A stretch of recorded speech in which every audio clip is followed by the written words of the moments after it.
Oh, it says I'm live. Let's see.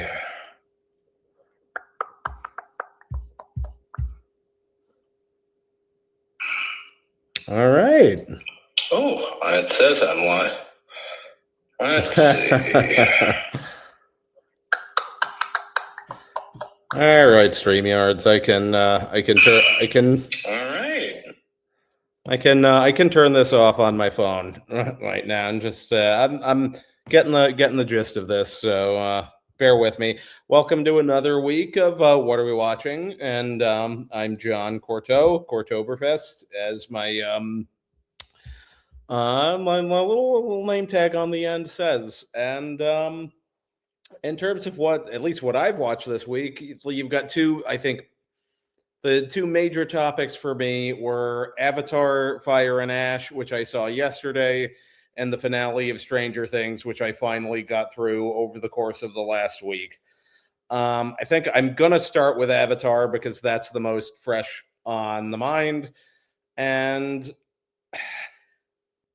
going into this movie, I think the for me, I root for. I'm sort of settling on. I do root for James Cameron. The man is responsible for a lot of movies that really meant a lot to me growing up. Particularly, Aliens is spectacular. If you haven't seen it, like you just have to.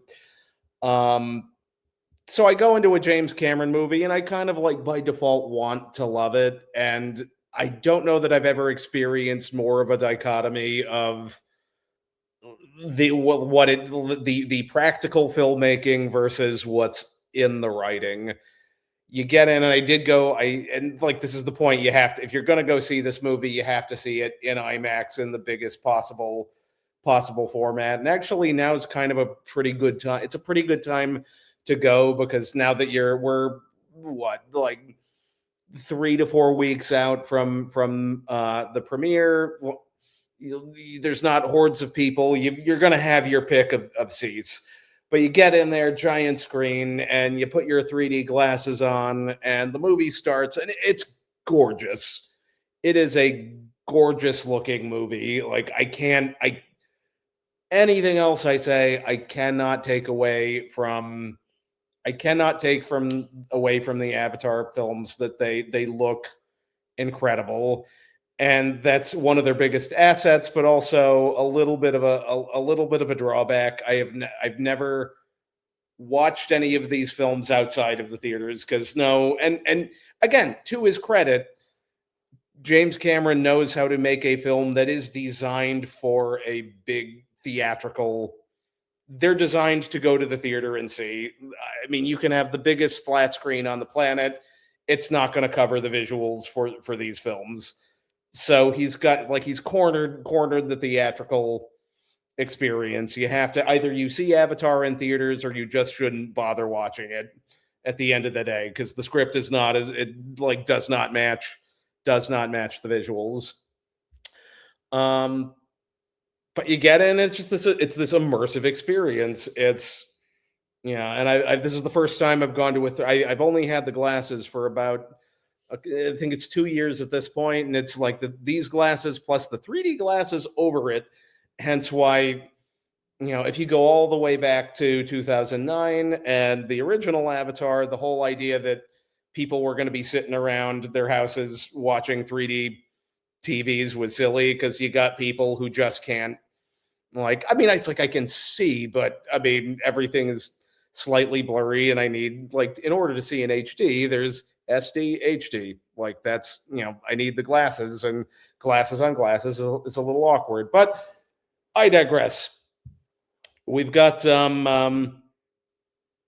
know, get in, you start the you start the film, it's gorgeous, and Cameron still knows how to direct an action sequence, but it's just not like there's just not a whole lot to the script. Like if you saw The Way of Water, then you've basically seen Fire and Ash. It's the same thing again. Be nice to the whales, be nice to the environment. Like that is the message. It's just that simple. And they do it for 3.5 freaking hours. I would be a little less hard on it if it was like an hour short. If the film was an hour shorter, I because again, it's not that complicated. It doesn't need that amount of runtime. And particularly, you get to the end, and it's like, oh, we did this. There's the boats, and like all the natives are on the dragons, and they're going to do the thing, and there's going to be a battle, and it's like, okay, we've done this before. And the big problem for me is that the characters just aren't that interesting. Jake Sully is not a particularly interesting protagonist. He's, generic, I'm Captain Goodman. And that's fine. It's nice to see a film that, you know, portrays a like competent male character, like, who's, a father who cares about his family. You got to do a like it's a low bar. That's a low bar, and they just barely make it. And it's fine. Like, just it's I were this movie an hour and 20 minutes shorter, I'd probably be I would in my opinion, I'd be okay. It's a fine theatrical experience, and you get what you pay for on the screen visually. And there are some really interesting things in the film. And this is where it you sort of get into problem territory for me, is that it flirts with interesting ideas that it doesn't expand on. And so the Ash people, of course, it's called Fire, Avatar, Fire and Ash. And the leader of the Ash people, I don't know. I think it's like, I don't know the character's name. I should know the character's name. Like, if beyond, you know, beyond the visuals, I should have more of an understanding of who this character is. But it's a really good performance. She is on all of the posters, and all of the scenes that let's say, like, I can IMDb this right now. I'm on a computer. Like,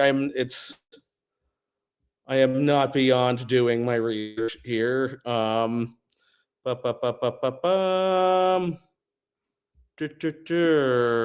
I don't remember that at all. Yeah, apparently the character's name is Varang. Yeah, like, if you put that to a quiz, I wouldn't know. And like a movie that hits, like, you'd know all the characters' names, like you just would. And which says that it doesn't land it. But it's she does deliver a really great, I think, performance in terms of it's she's this combination of sexy and insane. Like, it's like, just like, as a guy, it's just like, I'm like, it's like, she's like, this girl is crazy, but she's also like gorgeous and has this really outsized personality. And it's just like, I don't feel I should be turned on right now. But also, like, I'm a little terrified, and that's all great. That's all for a character. That's all great. Like, that's like sort of a great, sort of basis for it, and they don't do anything with it compared to how much she's on the poster.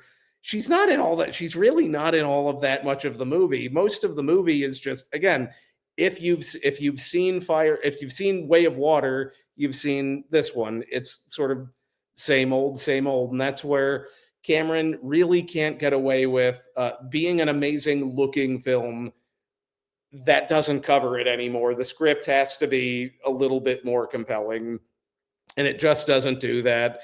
I liked the Ash people, and they weren't utilized enough. It was the idea that you've got Pandora, this planet, and no, not all of the native peoples are like one with nature, and there's sort of Cameron sows the seeds of sort of, faith versus not faith. And you've got Zoe Saldana's character, who's very much is like has her faith, and then the leader of the Ash people does not. And there's this potential for conflict there, and it's just surface. It is surface level. They don't do anything real with it, and it's like, okay, like build this more. Like, I'm interested in this. And the other, and this is the portions of it that really work is Spider, who's the human kid. He's Quaritch's son, who initially he's got to have the mask to be able to breathe on Pandora, and things happen, and then like his all of a sudden, like he develops the ability to be able to breathe on his own without an apparatus, and that's like it's like that's a good hook for if the humans get figure out how to reverse engineer this, then this is going to be real. This is going to be real bad because they can just show up and just completely take over the planet.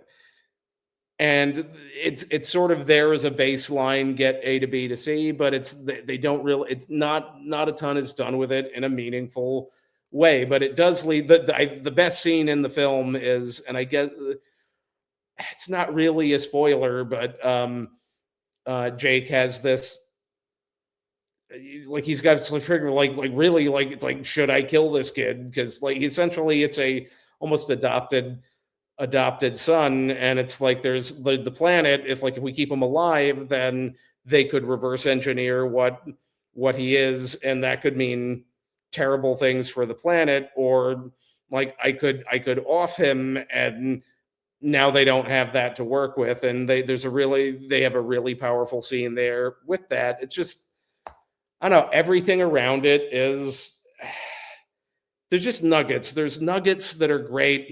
Cameron still knows how to direct an action sequence. When Jake has to get busted out of prison, it's a really, really good scene. But then by the time you get to the end, like about halfway through, it's like, okay, we've been here before. We've done this 2 times already. What else you got? Like, there's a lot of good looking films out there, and really it's, are the characters memorable? Do you like them? And the characters aren't memorable. They're very very generic. They're very generic, and like, again, I can give you the actors that are in, like, it's like I can give you Sam Worthington, Zoe Saldana, like I can't, but it's like in terms of who they are, like I can't really tell you anything about them because they're very very baseline. And it just seems like Cameron was so focused in on how it looks, and it does, again, it looks spectacular, but that's not enough. Particularly now, it's not enough to hold audiences, and particularly in an era where theater attendance is dropping off. Write something. It's like for the love of God, write something that keeps people in the theaters. And do I recommend the film? I would give it, on my 5-star scale, I would give it like a 2.5 out of 5. There's nothing real. There's not a ton of stuff out to see right now. So if you're looking for a big sort of visual thing that you can bring your family to, sure. It's, I can't say that it wasn't worth the the IMAX. It looks amazing, but you got to have patience. It's a 3.5-hour movie for no reason. So if you're not willing to sit through 3 hours plus, then you're going to have to skip it. But it's like, it's fine. Like, you should see it in theaters or not at all. That's, at end of the day, theaters or not at all is my opinion of Avatar. It's not off. I didn't find it awful. It just did nothing real for me. And the other weird, and this is like, again, a weird decision, and this is maybe just a thing that bothered me that might not bother other people. I'm a big, obviously, the Alien franchise is a big, it's one of my top 5 favorites. I love Sigourney Weaver. It's a weird choice to have her voice over basically a teenage version of herself, because the reality is that as we age, our voices do age with us. So you've got this character who's supposed to be, I would guess, somewhere between 16 and 20, and it's some form of clone of Sigourney Weaver's character from the first film. But at the end of the day, it's like a young character, 16 to 20, and Sigourney Weaver is voicing over the character, and she is, I think, I don't know how old she is. She's at least 70, and you've got a teenage body with the voice of a 70-year-old coming out of her mouth, and it doesn't really work. They really should have gone with it's like give a younger actor a chance, and you know have somebody have a voice that matches the age of the character. That's a weird thing that did not work for me. Again, like, and it's like I will watch anything Sigourney Weaver's in. It's just, look, this was a weird choice in the same way that if you saw Rogue One, um, and that's like, that movie was a while ago now. James Earl Jones was like damn near 90 when he did the Darth Vader voice work for that movie, and he sounds like he's 90, and it's, as an audience, it pulls you out of the narrative a little bit. But at the end of the day, like, it's Avatar's the big movie to see now. There's other more interesting stuff you could watch if you're looking to get out of the theater and you have the patience. Fine, but like, that's the thing. I shouldn't, for a movie that expensive and this good looking, I shouldn't be walking out of it like and I'm kind of like not like, it's fine. It's fine. Like, you'd be fine to watch it one time. You would never have to watch it a second time. And if you're making a movie, the goal should be, to have the audience want to watch it more than one time. And Cameron has a ton with, Terminator, Terminator 2, Aliens, True Lies. He's got a Titanic, a ton of those under his belt, and it's a little disappointing that we're at this spot where it's all right. Well, yeah, it's like, it looks fine, but Anywho, no prep. This show has no prep whatsoever. I am running and gunning this today. Eventually, I will learn how to prep. Okay, so topic number 2: Stranger Things. It was not as bad as Game of Thrones season 8. I was expecting it to be as bad as Game of Thrones season 8. It was not. It was, again, it falls into the, I think, 3-star. It was fine. Everything was a little bit overdone. I think I'd have to go back and look at the running times. I think they were mostly all over an hour. Everything was just stretched out a little longer than it should have. And where Benioff and Weiss with Game of Thrones felt they got lazy and just effed off to go make a Star Wars thing that they never ended up going to do.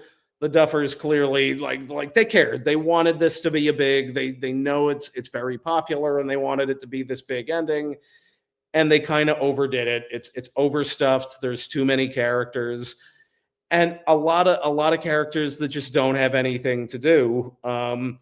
If you look at the original core group of kids, Mike, basically for the most of the season, has nothing to do.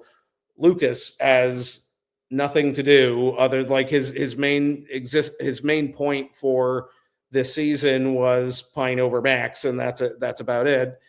And they really try to do this like really complicated, like, universes on universes thing, and it starts to. There are smarter people than me that have sort of tried to poked holes in it, and it's just basically, it's a lot. As an average viewer, it's a lot to manage. You've got regular Hawkins. You've got the upside down Hawkins. You got Memory Land. Then you've got this new planet that's going to come down and smush everything. And it starts to get difficult when you take all of those worlds, plus the numerous characters, it starts to get hard to manage. But ultimately, the important thing is that they, I think, land the emotional plane. I mean, that's the question is, does Stranger Things land the plane?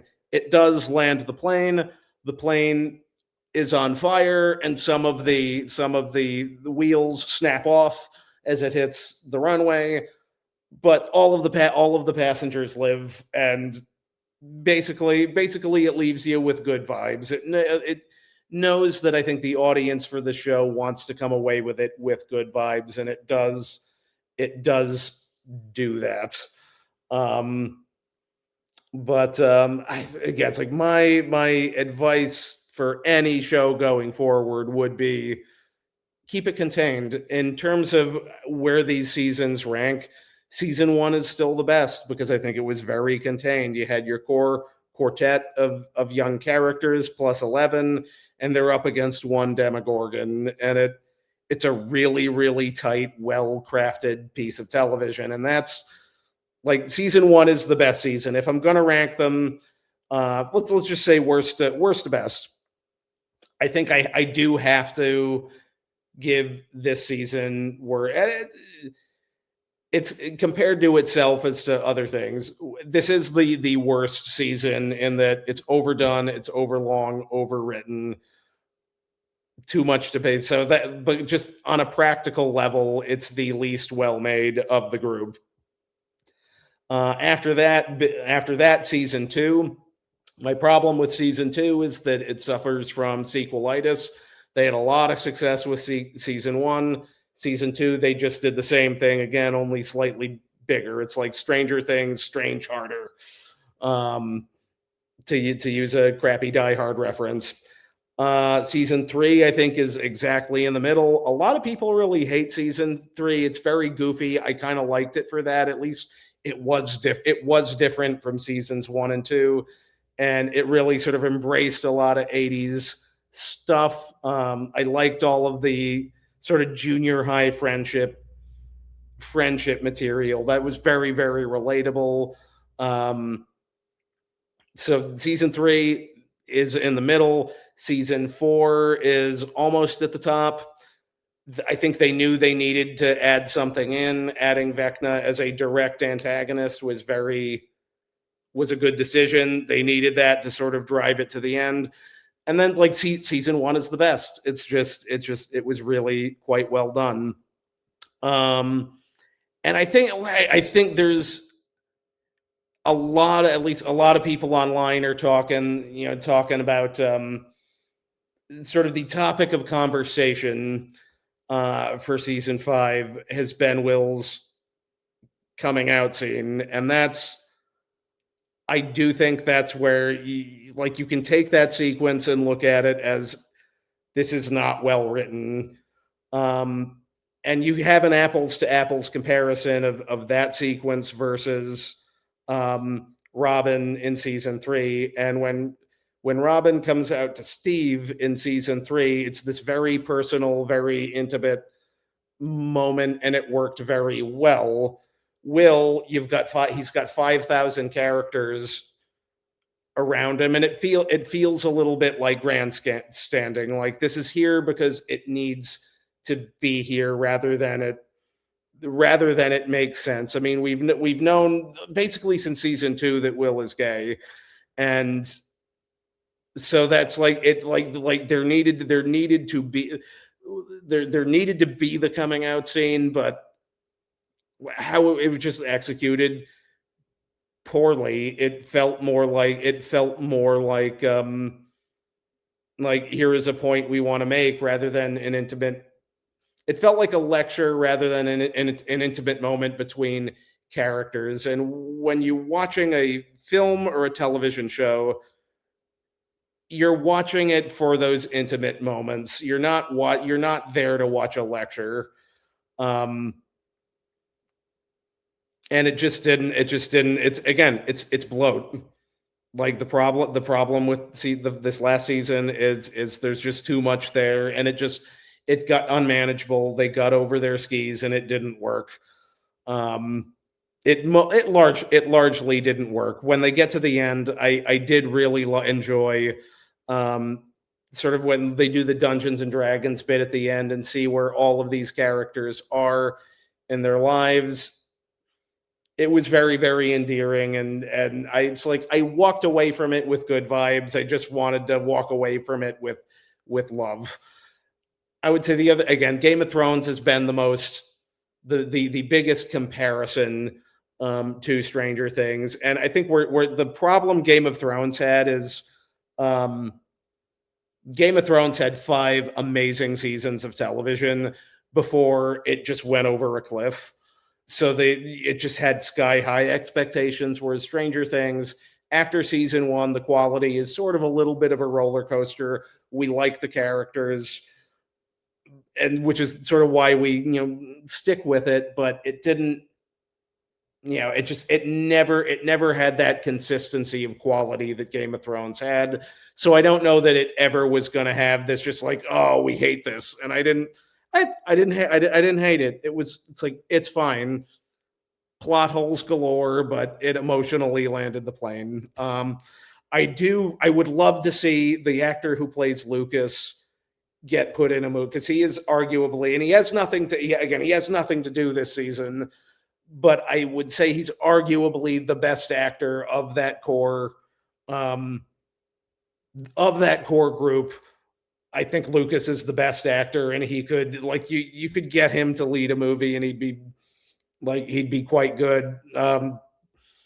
The rest of them, a little tough. That's the other thing, is I don't know that the actor who plays Will didn't quite have the acting chops to pull off what was needed for his scene in episode 7. It's melodramatic and very soap opera, but I digress. At the end of the day, I recommend Stranger Things as a television experience. I recommend it is worth the watch. It's not, again, Game of Thrones. I have a hard time recommending Game of Thrones to anybody because the ending is so disappointing that it's just like I don't want to waste 5 to 7 to 6 seasons, between 5 and 7 seasons of your life on a show that's going to wildly disappoint you. And I don't think Stranger Things does that. It's, I would say, consistently entertaining and very nostalgic, and it's worth your time. I would say the series as a whole is a 3.5 out of 5. Season 5 is like a 2.5 out of 5. So it's check it out. It's good after work television, and I hope going forward the Duffers sort of contained um um I hope that the Duffers sort of like pull it in going forward with their future stuff, and be a little less, be a little, like be lean with your storytelling. Um, all right, what else? It's like I haven't, like, I'm in the middle of moving, so it's like I haven't there's not a ton that I've watched this week. I did chunk through, and if you're on a plane, I have a recommendation. If you were on a plane and they do not give you headphones, I was on a Delta flight back to Texas. I'm in the middle of sort of moving from Texas to New England, and my flight back for New Year's. The flights I've been on before, they give out headphones, and it's like they've got a good selection of movies on their little rear view, screen. No headphones, so you got to find, if you're on a plane, you don't have headphones, and you need to pass the time, you got to find a movie that you've seen 1,000 times, to the extent where, like, you don't need no headphones. You can just watch the visuals, and the audio is already in your ears. And for me, that movie was Batman 1989. Like, they had Batman 89 in the list, and it's been a bit since I've watched it, but it still holds up. And it's like Michael Keaton does I think Bruce Wayne is a very interesting. He's one of the most interesting comics characters to play because there are so many different angles you can take on it. I think Lord, I think Christian Bale is my favorite for the determination that Christian Bale brings to it. Um, Sort of his angle on Bruce Wayne is I went through this thing when I was a kid and I am determined nobody is going like I will not allow this to happen to anybody else. I am just that focused. I am just that I am gonna just drill down on making sure this doesn't happen. And that's one angle on Bruce Wayne. What Michael Keaton sort of did beautifully was the sort of melancholic version of Bruce Wayne, where you see him in any social setting outside of being Batman. Like Bruce just doesn't know how, like he just doesn't understand how to relate to people outside of Batman. And then once, like when you get him into the Batcave, all of a sudden it's very that now he's comfortable, and it's like there is all of this brooding, and it's just such an interesting it's just an interesting angle, like the awkward, like you think of a superhero and you don't necessarily think of that level of awkward, and just Michael Keaton's take on it is just it's just so beautifully, like he knows what he's got to do, and outside of what he's got to do, he's you know it, there's just a lot that he can't handle, and um it's a wonderful take on the character. And a lot of actors have I would say I kind of liked Ben Affleck's take on Bruce Wayne as well, in that he took the angle of the character that was, I am gaming out the worst case scenario in any situation, and I'm going to assume it's going to happen. And that's sort of the angle that he took on it. So there's a lot of I would say Val Kilmer is the weakest Bruce Wayne. For me, Val Kilmer was the weakest Bruce Wayne. I don't think he did anything with it. Clooney was interesting in that Clooney was a terrible Batman, but what he did get was the elder Bruce Wayne, like the version of the Bruce Wayne that's older and has learned to um like he's learned to play the billionaire playboy and put the show on, and he does that very well. But all of the Batman stuff is just he's just terrible at. But and I guess going back to like Joker is very similar. At the end of the day, you got Jack Nicholson, who's I mean the core of the Joker is that um like he represents chaos, but Jack Nicholson, it's sort of that sort of self-centered version. It's sort of a self-centered version of the character where he's, it's like it's causing it for his own amusement, whereas Heath Ledger is trying to prove a point.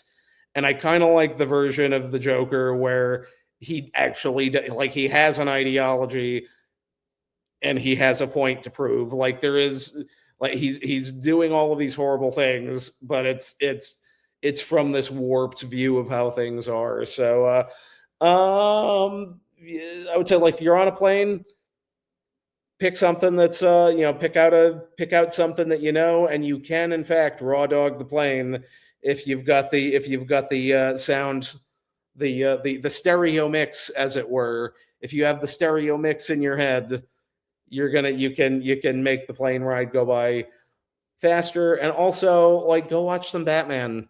Batman is awesome. And the only other thing I've watched this week so far is I'm working up to that Scrubs reunion, and I'm just finished season 6. I've got 2 more seasons to go, and I really hope that I really hope the revival. I really hope they nail it. I'm excited. I think we could all use a nice, good little bit of comedy. Um, So I think that's all I've got for today, but I will see you next week. Find some good entertainment to watch, and I will talk to you next time.